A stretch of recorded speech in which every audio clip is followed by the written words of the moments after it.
AI is changing e-commerce. It's a revolution that is going to be affecting each and every one of us in e-commerce. And today we've got Max and Claire from Ecomtent to talk about how AI is changing e-commerce and how you can leverage this revolution to increase sales in your e-commerce business. Hi, Marg and Kevin. How are you guys doing today? Well, thank you. Yeah, really great. Thanks, Megla. Getting excited for India sourcing trip coming up pretty soon. Yes, we've just counted 18 sleeps, so it's not They're long all now. 18 sleeps. Wow. It comes up really Seems like quick, doesn't yesterday it? we were there. Yeah, it just seems like yesterday we were there and now we're back again. So there's still time to join us on the trip if you're interested. The dates are here displayed on the screen, February 4th to the 11th. And then we also have some additional factory tours from the 11th to the 13th. Get more information at indiasourcingtrip.com, or we can also customize the trip for you if you don't want to do the full trip, for example, or if you have any specific products that you're looking for, we can actually find factories for you and arrange factory tours. So reach out to me or Mark or Kevin, or go to the website, send us an email, and let us know what your specific requirements are. We will help you source products from India. And I mean, Mark and Kevin, you agree, right? There's no better way to source products than to go there in person, to touch and feel the products. There's just no way that sourcing online can compete with that, right? No, not even anywhere close. It's just, and for people who, we're trying to go to two destinations this time, Jaipur and Moradabad, and we've got a sort of split. After the fair, after we visited Delhi Fair, to go and visit other factories. But if anyone wants to go to other regions, please let Megla or any of us know, because we can organise the travel for you and even, introduce you to other factories that are on our list that may be in those areas, and even put you in touch with contacts that we have, because we have boots on the ground in a lot of the regions now, and we're constantly, our sourcing staff are constantly talking to people on the ground. So until you contact us and we know what you want, there's a lot of things available in India that are India's massive place, as I keep saying, and with many regions, with many different types of products available. So all you have to do, folks, is ask. Yeah, and I think if you go to the fair, you're going to find products you'll never, ever find online, because most of the factories don't either have a website or have a fairly unupdated one. It might be a few years old, and they're constantly doing new products. So every time we go, I can't believe the different products that they have. And we visit my supplier's booth every time we go, and he's always got something new, something different, something that's trending. And I've seen things there in October, and lo and behold, they're now in some of our home goods stores here in Australia already. So I think, that's the way to find things before they actually, start, really hitting the market, and then you're behind the eight ball. So yeah, guys, and the quality, you've got to touch and feel. I mean, the quality is amazing, and I don't think anybody who's visited the fair would deny that. I think, everyone can't believe what quality that India produces. It's amazing. Absolutely. And I think the fact that you can see so many products at one time, thousands and thousands of products, thousands of suppliers, it just speeds up the entire process significantly. If you're doing the same thing online, it takes weeks, if not months, to get samples from multiple suppliers. But here you're getting all of that accomplished in just, less than 8 days. So it's massive value for the investment. And of course, it will really, really transform your business, elevate your e-commerce business. So guys, check it out, February 4th to 11th. If you go this time, you can actually launch products for Q4. If you wait until the October trip, then you'll be able to launch products in 2025. So it just increases, the time. It'll just take you longer to launch products if you wait for the next One trip. other thing, Megla, people, when you actually take the effort to actually go there, walk into their store at the fair, meet their staff or meet the owners, and then 9 times out of 10 the owners are there, and they have a big staff of people, that want to look after you. And once they know you've made the effort to go there, well, they're going to bend over backwards to, sort of try and find, or to even manufacture that product for you, or even, not invent the product, but put that product together for you. So Exactly. being there face to face makes all the difference, in my opinion. Yeah, like you say, Magda. Absolutely. Absolutely. All right. So, guys, check it out, indiasourcingtrip.com.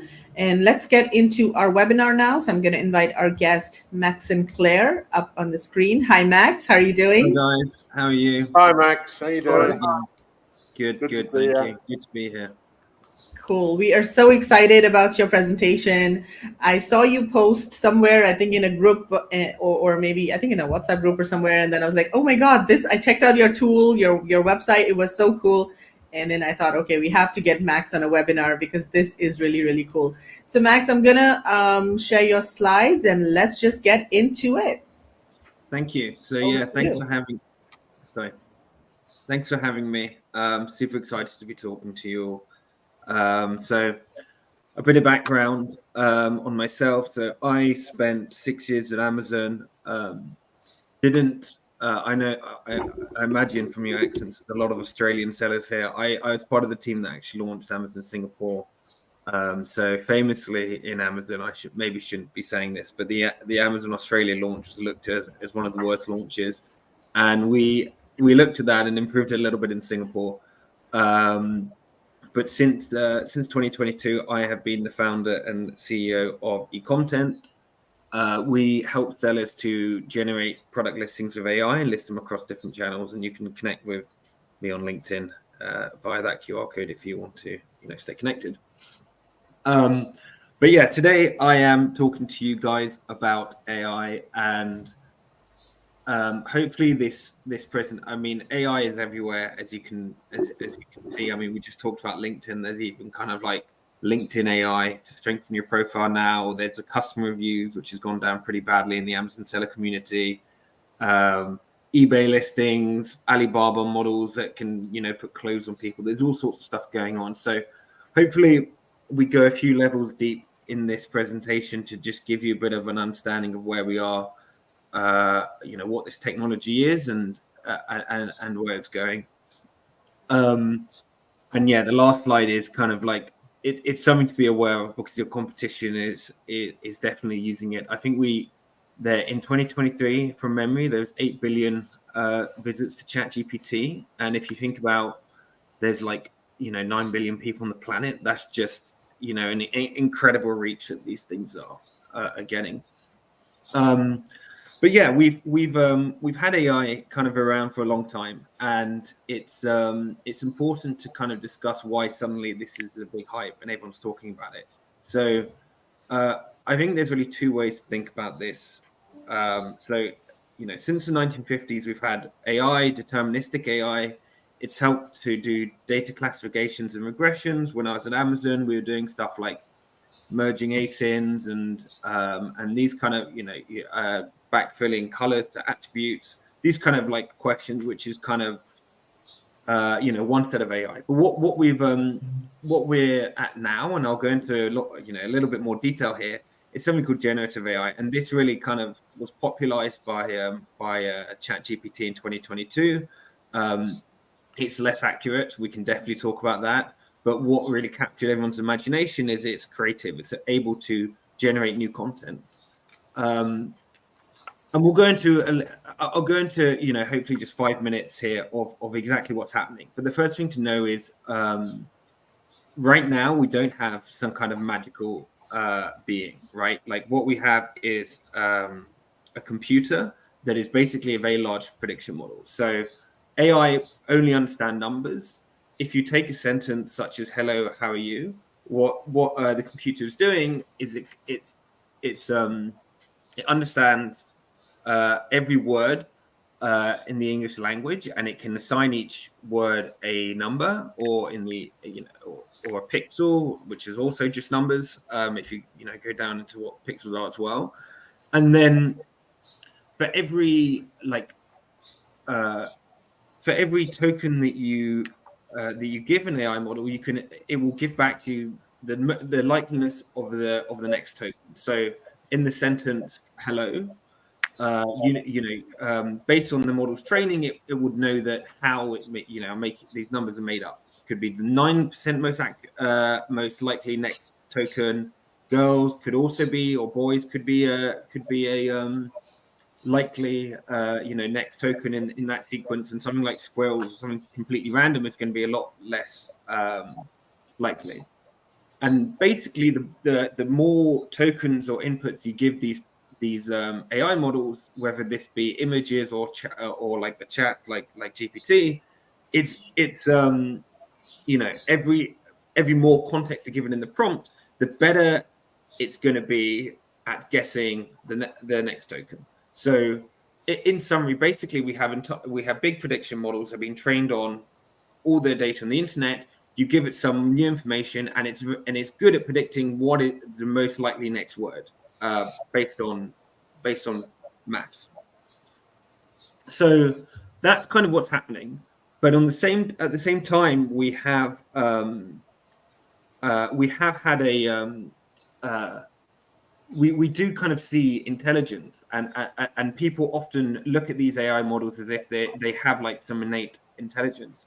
And I mean, this is quite a long quote here, but I think it's worth reading from the chief scientist of OpenAI. And he says, when we train a large neural network to accurately predict the next word, what we're doing is learning a world model. It may look on the surface that we are just learning statistical correlations in text, when it turns out that to learn the next statistical correlation in text, what a neural network learns is some representation of the process that produces this text.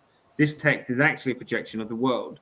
What the neural network is learning is a human condition of people, their motivations, their hopes and dreams and aspirations.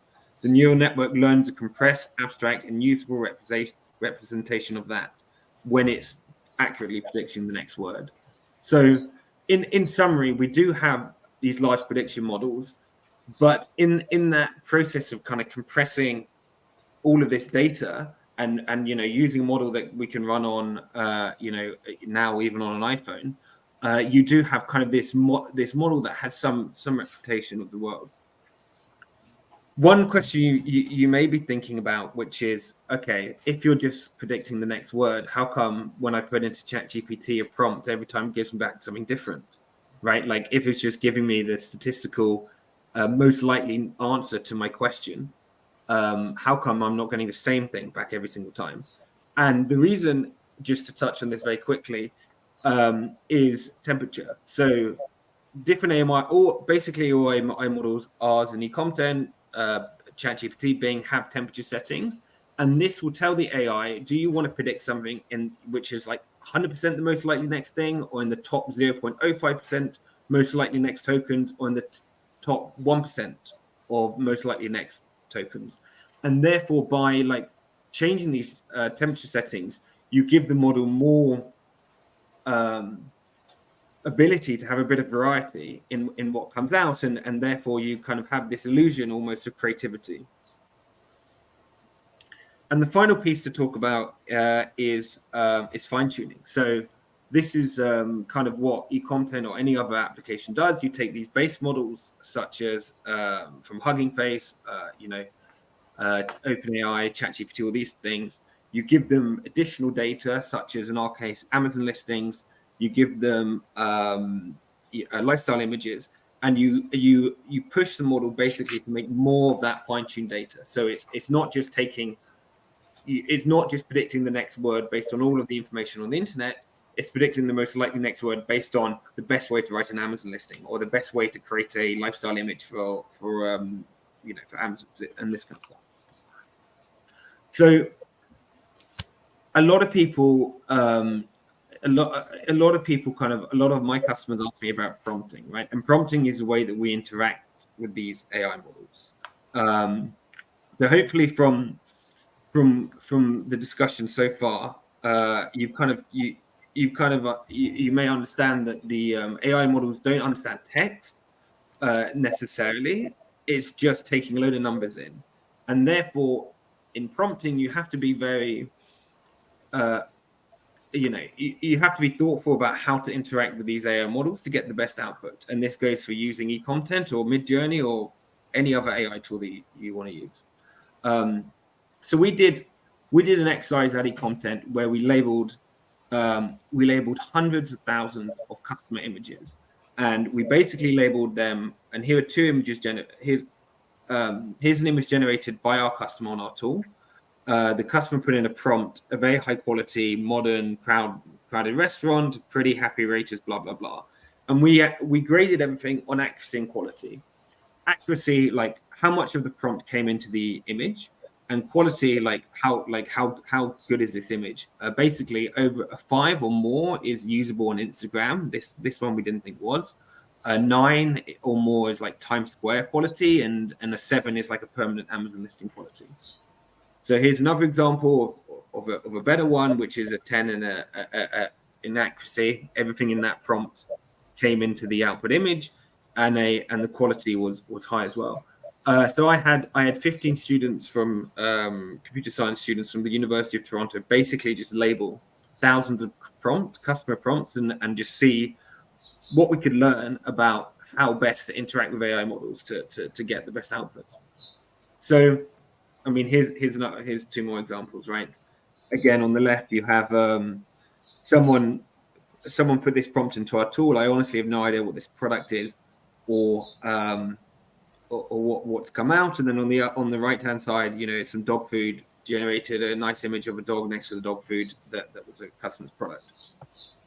So we found the following things. First of all, when you're doing prompting for images, you should follow this structure. You should have you should put the subject, e.g., what is your product, the scenarios and the locations, where exactly you want to see it, and then your descriptors afterwards. So, for example, if you're selling this chair, and you're putting, you put a very generic name of that product. So, just like chair, even if you wouldn't put your brand name because the AI is not going to understand what your brand is or anything else, and just basically tell the AI what you're doing. The next thing is how you want your product to interact with the scenario. So in this example, with the necklace, you want a beautiful woman wearing the necklace. So you kind of explicitly say how it would interact with this scene. Maybe if it's a cup, it would be on a table. If it's outdoors, it could be on grass, on rocks, or whatever. But basically, how that interaction works. And the last piece is the descriptors. So here, we have a free resource I can share afterwards on basically descriptors that help to generate good images. But this is talking about lighting and background and the rest of it. So the second tip, and I think this is super interesting, is experiment. So on the x-axis here, you can see the average quality ranking per user on our service, and on the y-axis you can see monthly prompts, and you can see there's this relationship here between how good the quality was and how much they experimented on the tool and used it. And I think this is really, really important that as you experiment with these AI models and you learn stuff, you get better at them. The next tip is about how you talk to the AI, and the key thing here is not to be polite. And basically, we looked at all the fluff words of please do this, can you put this here, and actually, with people who didn't do any of that, they had about half the word count in their prompts than the other people, and they increased their accuracy of getting the image or the text they wanted by 13% and the quality by 10%. So in this example here, this again is a real example. The customer wrote, forget all the images generate this, blah blah blah.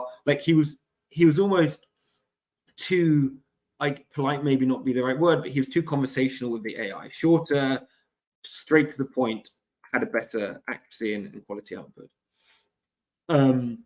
The next one is about generating images of people. Lots of people, lots of customers, want images of people. basically both of these images generate on our tool, but AI is much better at close-ups and it's much worse at bodies and arms and limbs. So definitely we saw a big people who prompted to go for close-ups and this kind of stuff had far better outputs. And lastly, grammar and spelling. Like, you don't want to you're already trying to get the AI to generate something new. Like it trying to get a second guess your grammar and spelling is not helpful. So yeah, these are kind of the prompt engineering tips that we found from this research. Basically, following a structure when generating images of what your product is, how you want it to interact with your scenario and location and the descriptors, experimenting, not being polite. If you're trying to include humans in generating images, do close-ups rather than trying to get arms and hands and limbs, and accuracy in your grammar and spelling. And obviously, as you all know, as sellers, adding this content is important to increase the conversion on your products. And we've seen this with what we've customers we've had at Ecomtent, right? Adding in the lifestyle images increases conversion, but we've not just built AI to do lifestyle images. We've also built AI which can generate your the entire listing, text and infographics. So this is a pretty horrible GIF, but like it's the only thing that works well in the PowerPoint. So apologies for the quality. But basically, you can take your Amazon listings and just generate in one click optimize infographics, and we've kind of trained a model to do this for Amazon. And we've seen with Product Opinion that basically 88% of customers prefer these AI generated infographics, and the reason is we're able to pick up on what works best and generate more of that, and that's what we've been doing in the reinforcement learning side. So I guess I don't know how I'm doing for time, but we're going into a we're good for time. I'm good for time. Okay, we're going into 2024, and I think whilst we've seen this explosion in 2023, I think 2024 is going to be an even more impactful time for AI. And I think these are kind of like, we're sitting here in January now, my big 4 predictions that we're going to see happening. So number one, I think we're going to see the death of pay-per-click this year. And the reason is, and I know this from, I used to work closely with the A9 teams when I set up when I was working in Amazon Singapore and set up the browse and like catalog attributes, and I still have mentors in the teams, and I know on good authority that we're going to move to kind of an LLM based search, like a ChatGPT kind of style search on Amazon. So imagine if anyone's used Bing, and on Bing you have Copilot sits on, if you use your Microsoft Edge browser, it sits on the right hand side and you can kind of talk to Bing all day, and I use it every day. It's a fantastic way of searching. It's much better than browsing through results. And my view of Amazon, as they're super customer obsessed. They want to make sure that we have the best, they have, I should say, the best experience for customers. And I think it's inarguable that it's better to have train a model that understands past behavior, past purchases, all the data that Amazon have on their customers, and surfaces 5 relevant items on each search, rather than making customers scroll through page after page of paid ads.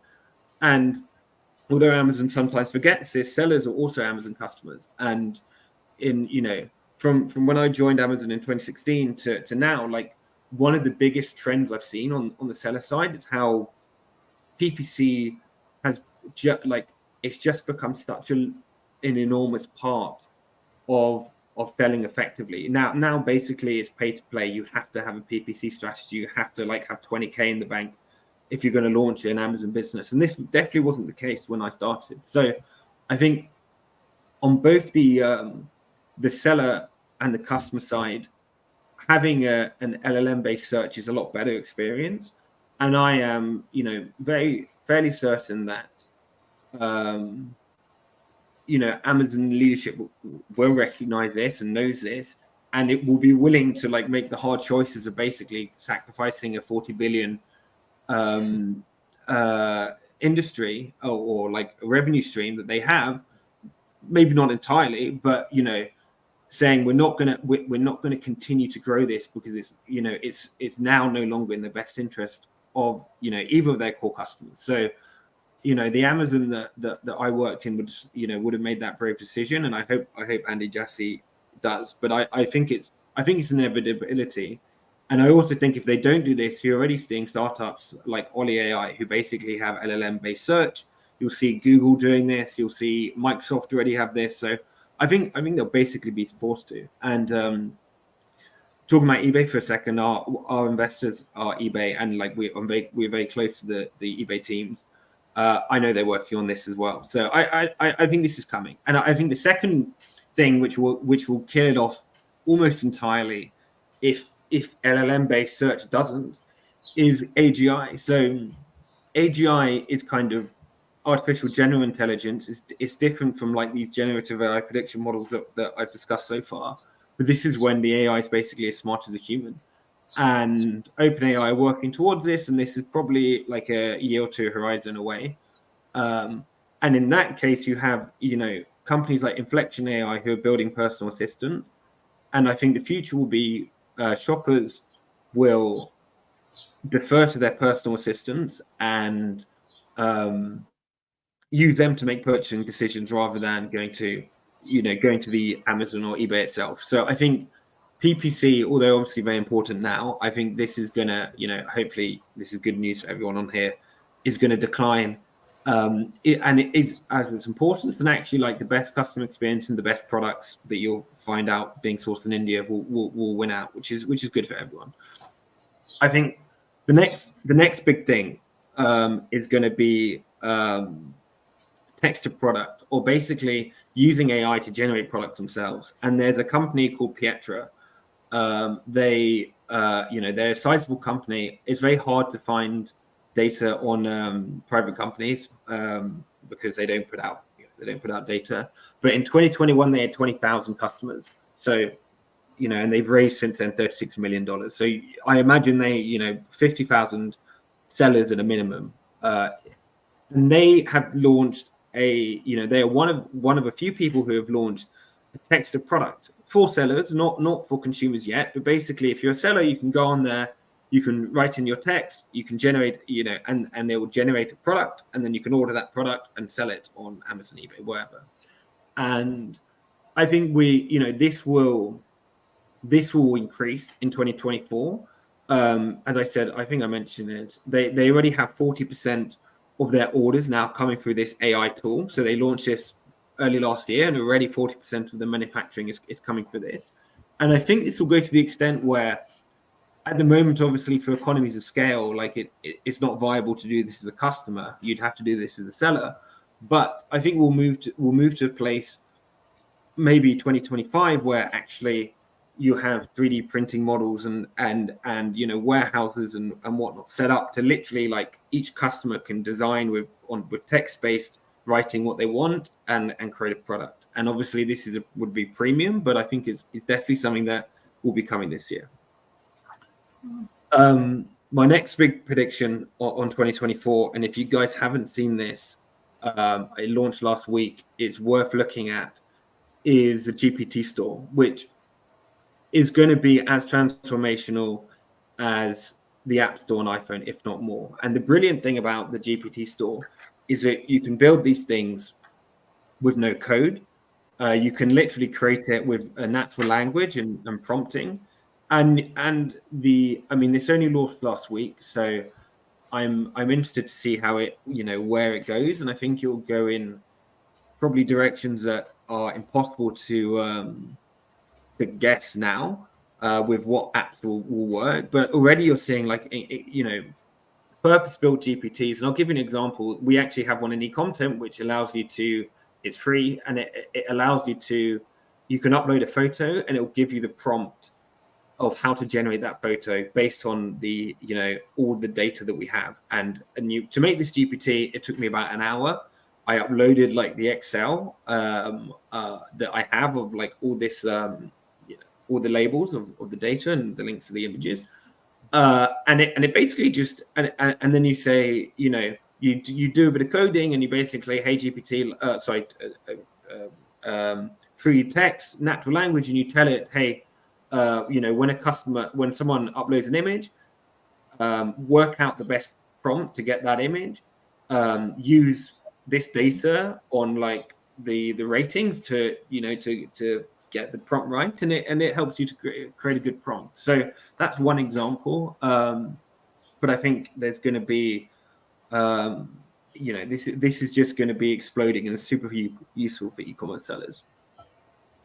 So the next one, I'm not sure if this is the last one, I can't remember, is in consumer electronics. And I think as kind of like, you know, like individuals, whilst like ChatGPT was probably the thing that we all noticed the most last year, I think next year, or this year now, I should say in 2024, we will start, you know, we'll start seeing this like the Meta in Ray-Bans, kind of like AI infused hardware. I think Volkswagen have done a deal with this car, like where you can interact with the car in natural language, which is coming out in this year. You'll have Echo and the rest of it.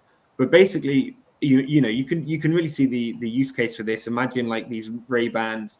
I don't think they're quite there, but if it could, you know, you could look at a building and it could kind of search up on the internet, you know, the history of the building, or you're walking down the street and it could pop up for you the reviews, you know, of the restaurants you're walking past, so you could just kind of understand what's good or not. Like, this is not like, this technology can work now if you're using it, like if you're using ChatGPT 4 now.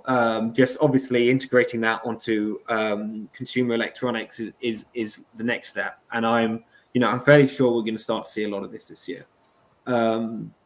Okay, that was it. So yeah, this is that was it. You can find me there. That's we've got 10% off in partnership with India Sourcing Network. I believe the best link is in the I don't know where it is, but you guys have it. But it's yeah, in the description. In the description. Yeah. And I've also got a QR code over here in case anyone's interested. So you can scan this QR code and get 10% off Ecomtent. Check it out.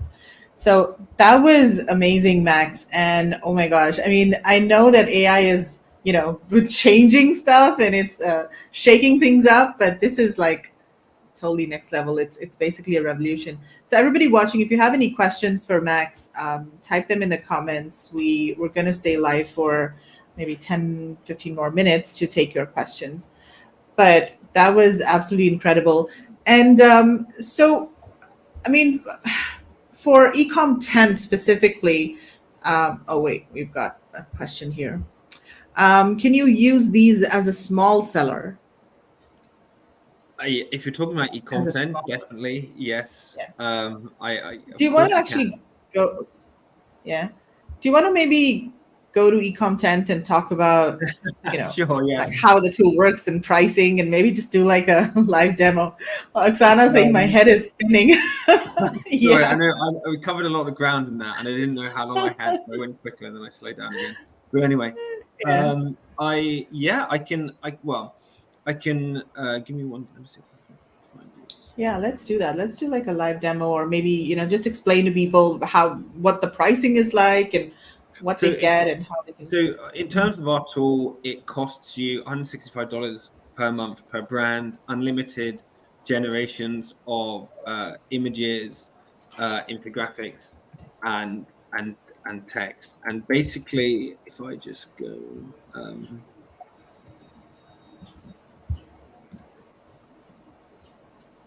Give me 1 second. You've probably got a few people out there getting out the champagne, Max, as well, because they're going no more PPC, and they're just thinking how much money they're going to save. But no doubt they're working on a way to up our fees somewhere to make up for it. Well, yeah, for sure. Maybe. I mean, I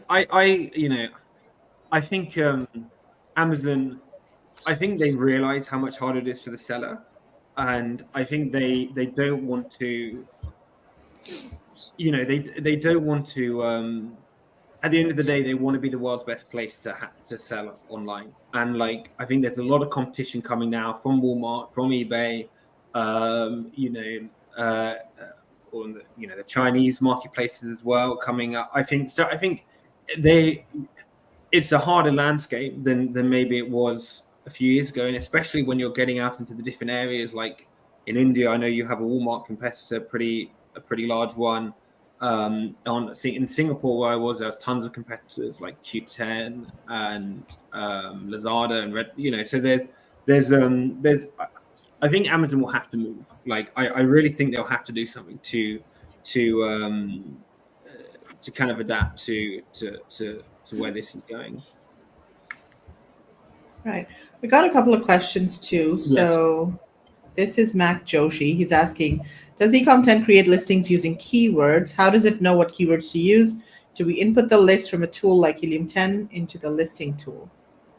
So yes, currently right now in our tool, you can choose your own keywords. And the reason is I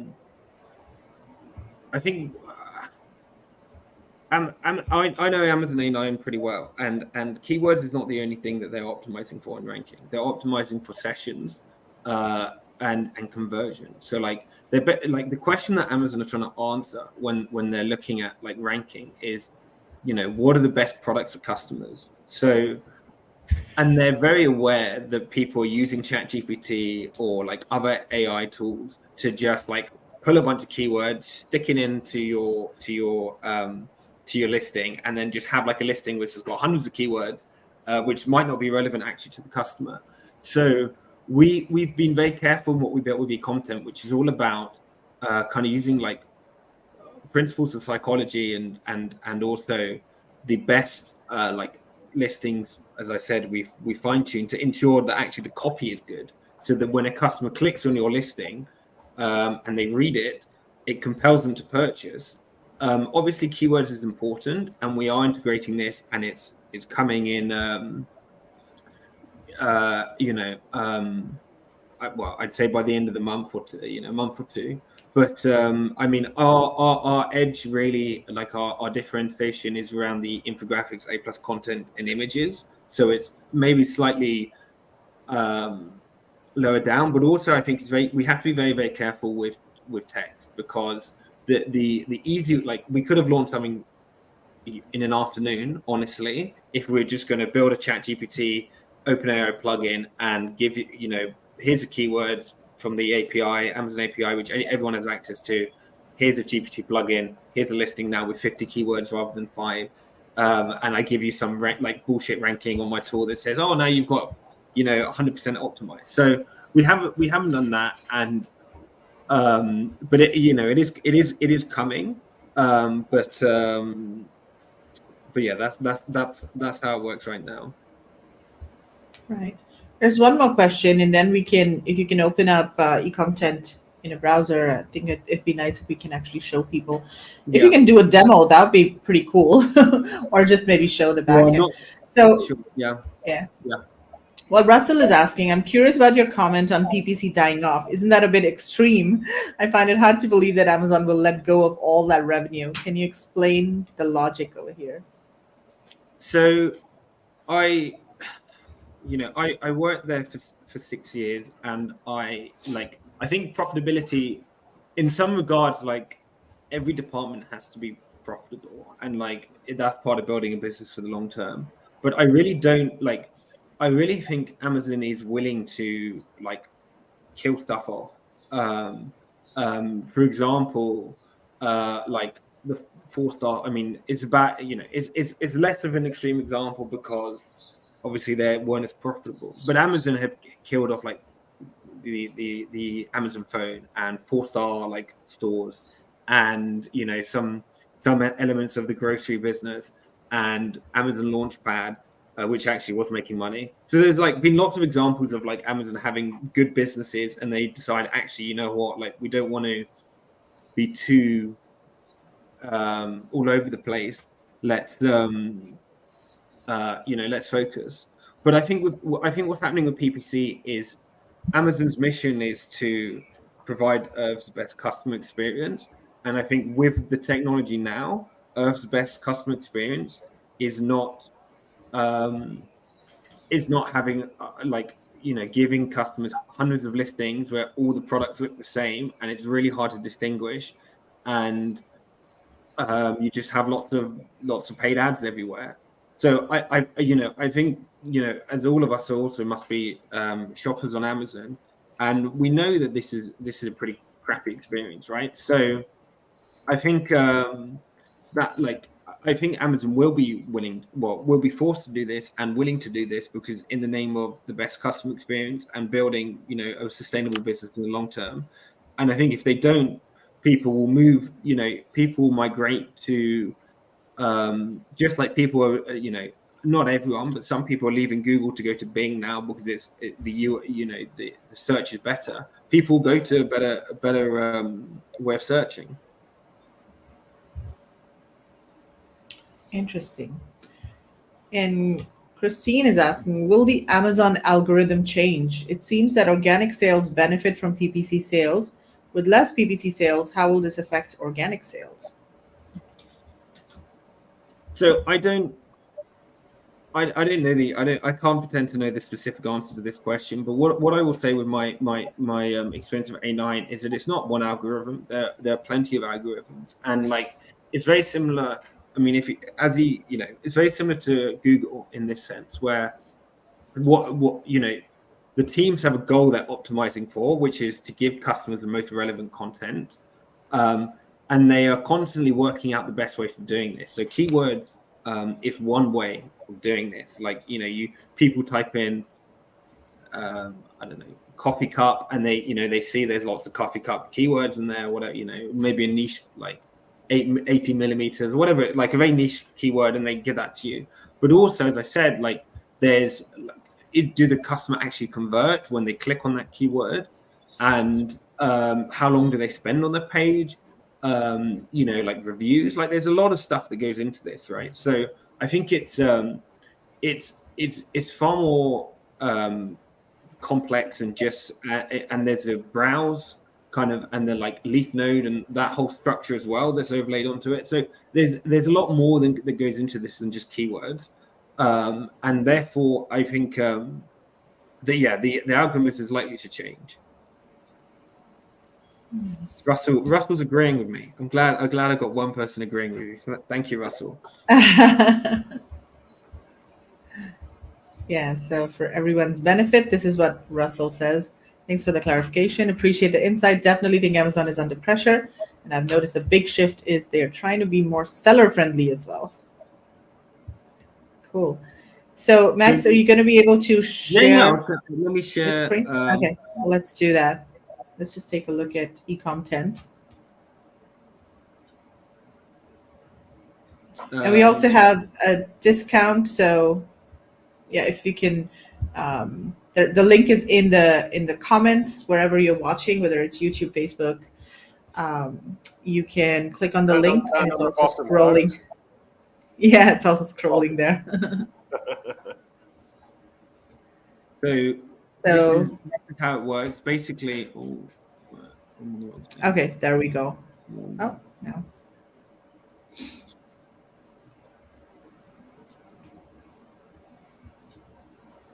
Sorry, I'm on my laptop, so it's very hard to do this at once. No worries. If anybody has any more questions, feel free to type them in the comments. So you connect your Amazon store. You can then you can go through and pick out which you're listing to optimize. You can click and you will generate new content. and then from there, basically, you can publish to publish to Amazon and track the metrics. So that's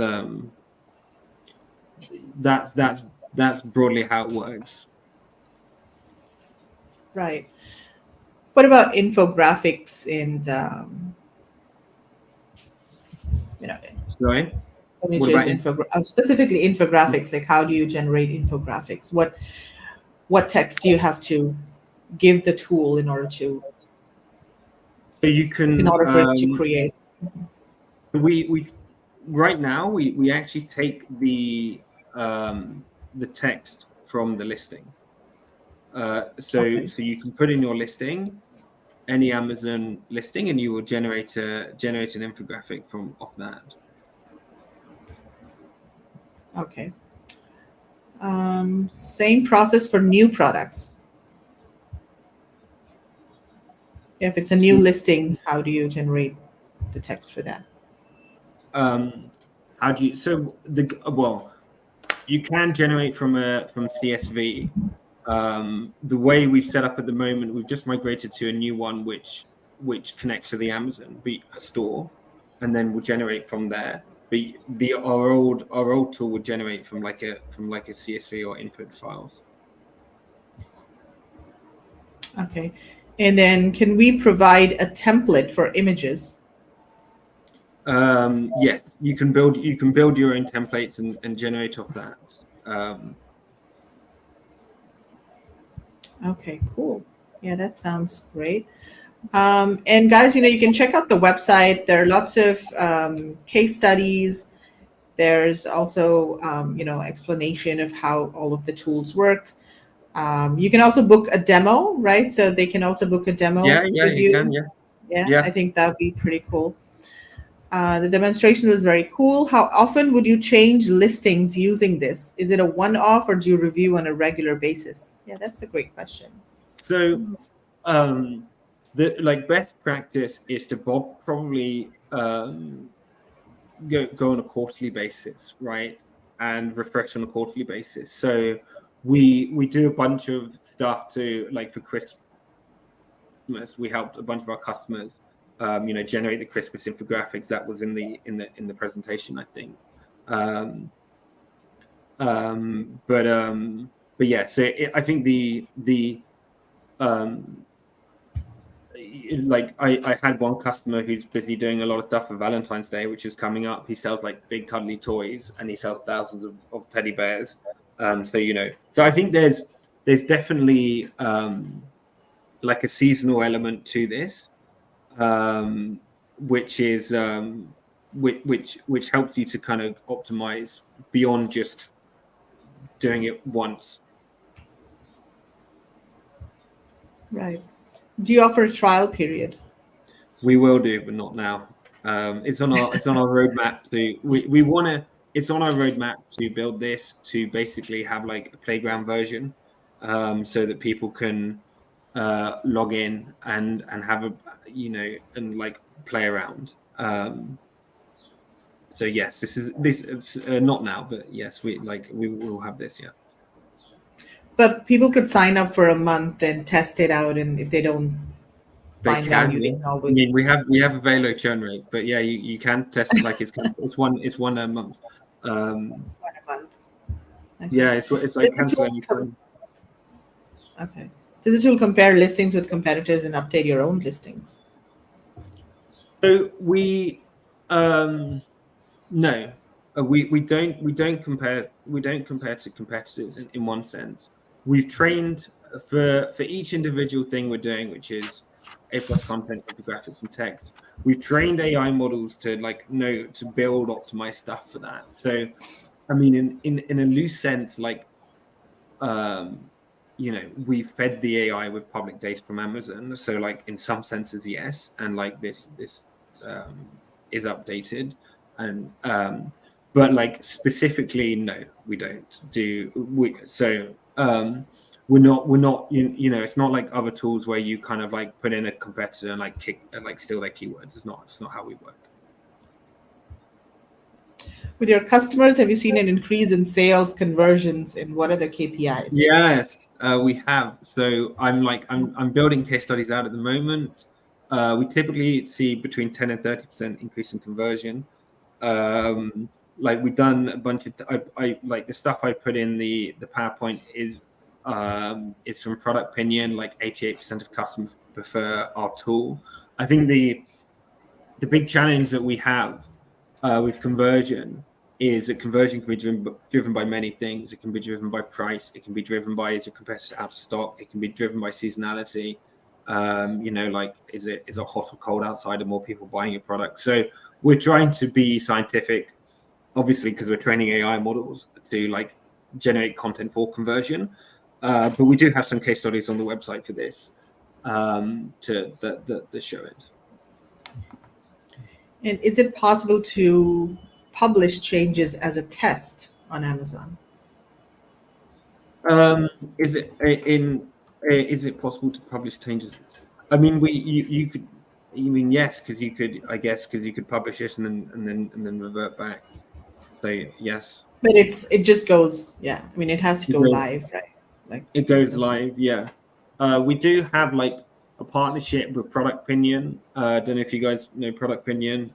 So we work with them closely in terms of like if you want to do like a pre-test. I know you could also like do Amazon experiments. We don't have like anything built for that quite yet, but you can do your own test. Is Product Opinion similar to PickFu? Yes. Okay. Yes. Yeah.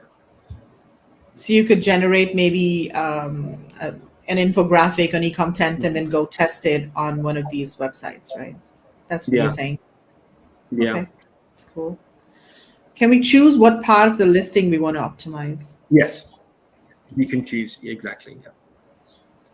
Okay. And I think on this, I think many people rightly spend a lot of time and energy on the keywords and the text. And I would only, I want our AI models to be better than this. So it's something which we're working very consciously on. And the hallucinations, by the way, is like if any of you have used ChatGPT to write a listing, like you'll see like the hallucinations is a massive problem. So we fixed that, which was a massive issue, where basically the AI model is just, based on how these things are built, right? They're built just to predict the most likely next word. They don't have the concept of what your product is in any intelligent way. So if you're giving it a water, I'm looking like if you're doing a water bottle and you don't have a straw, ChatGPT is going to put in a straw because it sees on the internet like most water bottles are straws. So it's just going to give you that, and that's based on how the models work. Not to get too technical, but we've worked out a way of having something called RAG, retrieval augmented generation, where we're not just using the base model, but we're also going back to like the product listing data to make sure that we don't have this hallucination. So that was a big thing, and yeah. Cool. That sounds really, really awesome, Max. And guys, one more time, you can scan this QR code, or you can go to the link in the comments to get 10% off. Check out the tool.